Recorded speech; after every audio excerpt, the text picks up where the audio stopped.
existe bien évidemment, mais le problème économique du pays, est-ce qu'il y a besoin d'un audit ou de cette inspection pendant 2 semaines du FMI ou toute autre instance pour se rendre compte?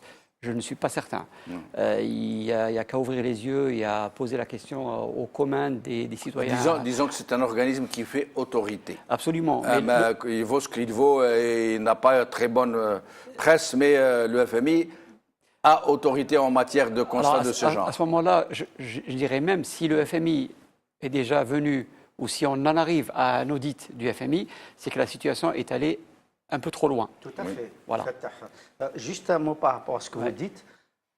Le FMI intervient de cette manière-là, qui est un petit peu intempestive quand même, il faut le reconnaître, parce que le gouvernement algérien, comme ils disent, est dans une instabilité. Donc le but principal, c'est de stabiliser la gouvernance, de ne pas mettre en difficulté le pouvoir algérien. Mais à la limite, de quoi je me mêle, puisque l'Algérie n'est pas endettée. Normalement, l'Algérie fait partie des adhérents du FMI. Il y a 189 pays adhérents au FMI et l'Algérie en fait partie, donc elle a signé la charte du FMI. Et dans ce cas de figure, donc effectivement, le FMI peut intervenir. Voilà, ce n'est pas de l'ingérence comme on peut l'entendre. C'est des conseils d'amis, entre guillemets. C'est des conseils d'amis, mais finalement, ils pointent du doigt une réalité que tout le monde connaît et que tout le monde peut vérifier au jour le jour. Et c'est purement et tout simplement un problème politique. C'est un problème politique de gouvernance, de gestion du pays, de gestion des affaires de la cité à l'échelle nationale qui a failli pendant des années, voire des décennies. Alors, si on en arrive là, alors que le pétrole, notre seule richesse, qui nous a permis de survivre et de mener un train qui était celui de l'Algérie pendant des années, et que malgré cette manne pétrolière qui était très importante à un moment donné, on arrive au bout de quelques années à un audit et à des recommandations fortes du FMI. Il y a un problème quelque part. Ben justement...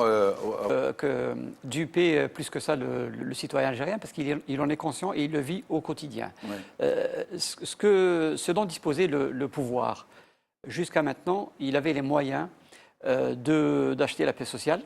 Et ça, on en a plein d'exemples. Il y a avec des salaires qui ont été gonflés, parfois à juste titre, mais souvent pour calmer les esprits. Des subventions... mais on a parlé. Hein. Voilà. Ils ont parlé de ces salaires gonflés absolument. À la faveur de l'embellie des prix du baril. Alors qu'en bon père de famille, on aurait pu gérer d'une autre manière, de façon beaucoup plus pragmatique et plus simpliste. Chaque Algérien, dans son foyer, peut comprendre que dans des moments difficiles, on peut serrer la ceinture et dans des moments un peu plus prospères, on investit pour l'avenir. À condition que serrer la ceinture, que ce soit tout le monde qui serre la ceinture. Tout le monde qui serre la ceinture, le plus et avec une vision. Oui, avec une vision, il faut que ça serve à quelque chose. Gouverner, c'est prévoir. Oui. Alors, vous avez si bien dit que la presse autorisée et officielle va dans le même sens dit que le gouvernement et le FMI vont dans le même sens. Je n'exclus pas que demain ou après-demain, le gouvernement et à sa tête Yahya disent vous voyez, ce que j'ai préconisé a été consolidé par le FMI et si vous ne faites pas ce que je vous dis, on va droit au mur. Et donc, c'est quelque part, il va utiliser cet aspect-là comme une légitimation de sa politique qui est désastreuse. Sauf qu'on ne peut pas. Ce n'est pas la première fois. Oui. On est tellement habitué à ce cirque, malheureusement, parce que le cirque, il est amusant, mais là, ça dépasse. C'est tragique. C'est catastrophique. On est dans un jeu de rôle des uns et des autres, y compris les acteurs que vous avez cités, le gouvernement, les ministres, etc. Parce qu'ils savent qu'ils n'ont aucune légitimité à y être. Et s'ils sont là, c'est tout simplement du fait du prince. Et que s'ils ont l'audace de critiquer ou de remettre en cause cet état de fait, ils sont remerciés dans la seconde. Donc, ils sont redevables à ce système et ils n'ont aucune envie et aucune volonté de... Pourquoi ces images et cette insistance? Est-ce que c'est un cinquième mandat qu'on est en train de nous concocter? Ces ministres-là, de témoignages et de sources bien informées, que chacun connaît, le même ministre quand il est ministre, il a un discours. Dès qu'il n'a pas les caméras et les micros devant lui, il a un autre discours personnel et réel. Pourtant, Fatih Ben, je vous arrête. Alors après, on a parlé de l'alacrité du président Oui. depuis quelques Absolument. années. Ça n'a pas changé. Absolument. Un président qui ne s'adresse pas à son peuple Oui. depuis plusieurs années, c'est beaucoup plus grave qu'un montage de télé pour un conseil de ministres qu'il n'aurait jamais Et pourtant, présidé. il y a des chefs d'État qui nous ont dit qu'ils lui ont parlé. Macron, par exemple, nous a dit qu'il a parlé avec lui au téléphone. François Hollande nous a dit qu'il a parlé avec lui pendant 2h30. Ce qu'on souhaiterait, c'est que le peuple algérien puisse entendre et écouter son président en direct et pas par personne interposée. Et pourquoi il ne parle pas puisqu'il parle? Bien que je suis, j'aurais aimé que le président me le dise directement, s'il veut inscrire. Mais il ne le dit pas, donc il ne peut pas le dire. Sinon, il ne s'en serait pas privé, croyez-moi. S'il ne le dit pas, c'est une source de spéculation, de tergiversation, chacun y va de son commentaire. Mais moi, ce que je voudrais juste souligner pour attirer l'attention de nos concitoyens, il va y avoir sûrement, à partir des jours qui viennent, les populistes et les pro-cinquième mandat qui vont dire « Mais attendez, vous vous étonnez d'un cinquième mandat, mais regardez autour de vous. Angela Merkel a été réélue et elle va embrayer sur un cinquième mandat. Poutine, vraisemblablement, à partir de ce week-end, il va être aussi de nouveau sur le devant de la politique russe. Il arrêtera au cinquième mandat ou pas. Oui. C'est pour ça que, pour les deux exemples que j'ai cités, la Russie ou l'Allemagne, ce sont deux pays souverains qui ont un État qui fonctionne et qui ont tout un dispositif de gouvernement, de parlement. Ce que j'avais dit, les défenseurs et les porteurs de ce cinquième mandat vont dire ben regardez, ne vous étonnez pas. Oui, mais le fait qu'ils le disent, c'est complètement à côté de la plaque.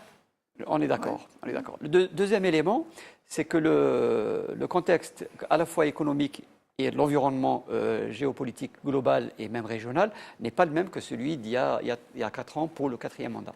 Oui. On n'est pas dans le même équilibre, on n'est pas dans la même position de force. Et surtout qu'il n'y a pas les mêmes argent. On n'a pas les mêmes moyens. Les mêmes moyens.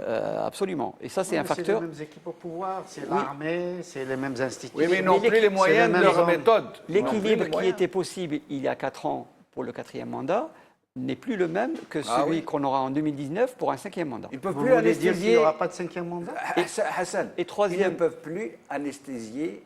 Et si vous permettez, mon troisième point, et ça va dans le sens de votre discussion là, c'est que le peuple n'a pas encore dit son dernier mot. Et là, le dira-t-il? On peut avoir des surprises. Mais le dira-t-il de façon politique qui ne soit pas violente? On peut l'espérer. Le contexte n'est plus le même et que le front social est suffisamment grave. On a parlé tout à l'heure des grèves des internes et de la menace, etc., qui était derrière. 4 mois de grève maintenant, hein, ce n'est pas anecdotique. Quand vous voyez que sur le système de santé, un pays qui se dit se prévaloir d'un dispositif mieux que l'étranger, etc. Mieux que la Suède. C'est de la santé. Et puis quand il y a une famille qui est impactée par la rougeole, c'est pas anecdotique pour elle. Oui. Mais je cite cet exemple-là parce qu'il est grave. Quand un pays se dit avoir un système de santé efficace. Vous avez dit combien de morts? 6 morts. Beaucoup plus. Il y a eu 12 morts rien qu'à l'Oued, dans la région de l'Oued. Voilà, donc vous donnez plus d'informations. Deuxième exemple qui peut paraître anecdotique, mais qui est suffisamment grave pour montrer la déliquescence de notre système, la polémique autour de la date du bac. Oui. Donnez-moi un pays qui se respecte où la date n'est pas connue 1 an ou 2 ans en avant. Ça se passera après le carême. Alors, donc, après Ramadan. C'est comme les gens qui se donnent rendez-vous bad salat l'asr. Voilà.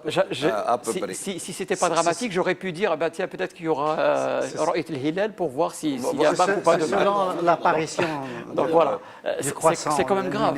Mettez-vous dans la peau de nos jeunes lycéens qui préparent le bac, et l'effet psychologique, ce n'est pas anecdotique de décaler d'1 mois et demi. Oui.